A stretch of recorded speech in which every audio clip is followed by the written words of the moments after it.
دین اسلام ایک ایسا پیارا مذہب ہے جو ہر ایک کے حقوق بیان کرتا ہے، چاہے وہ عورت ہو، چاہے وہ مرد ہو، چاہے وہ انسان ہو، چاہے حیوان ہو، چاہے کوئی بھی ہو۔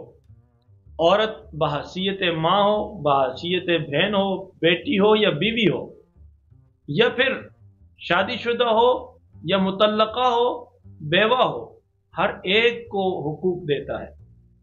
اسلام سے قبل عورت کے ساتھ جو ناروا سلوک ہوتے تھے ان کو بھی قرآن نے بیان کیا، مگر اسے ہم آئندہ دنوں میں بیان کریں گے۔ آج بحیثیت ماں عورت کو جو اسلام نے حق دیا اس پر ایک حدیث مبارکہ بخاری شریف سے سماعت کیجیے۔ حضرت ابو ہریرہ رضی اللہ تعالی عنہ بیان کرتے ہیں، ایک شخص نبی اکرم صلی اللہ علیہ وآلہ وسلم کی خدمت میں حاضر ہوا۔ اس نے عرض کی، یا رسول اللہ صلی اللہ علیہ وسلم، میرے اچھے سلوک کا سب سے زیادہ حقدار کون ہے؟ نبی اکرم صلی اللہ علیہ وآلہ وسلم نے فرمایا، تمہاری ماں۔ اس نے دریافت کیا، پھر کون؟ آپ صلی اللہ علیہ وسلم نے فرمایا، تمہاری ماں۔ اس نے پھر دریافت کیا، پھر کون؟ آپ نے فرمایا، تمہاری ماں۔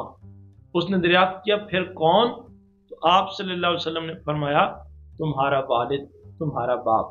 اللہ اکبر۔ سائل کے 4 مرتبہ سوال کرنے پر نبی کریم صلی اللہ علیہ وآلہ وسلم نے حسن سلوک کا سب سے زیادہ حقدار ماں کو ہی ٹھہرایا۔ اور اب یہ ماں کون ہے؟ عورت ہے، خاتون ہے، جس کی آزادی کی جنگ آج لبرل خواتین لڑ رہی ہے۔ اللہ اکبر۔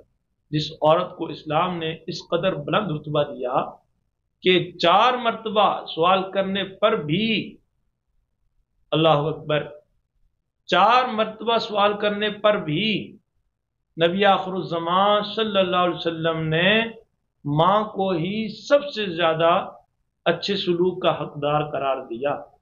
اب کون ہے جو اس سے بھی بڑھ کر کسی کو کوئی عزت دے سکتا ہے؟ اس سے بڑھ کر تو کوئی بھی کسی کو عزت نہیں دے سکتا۔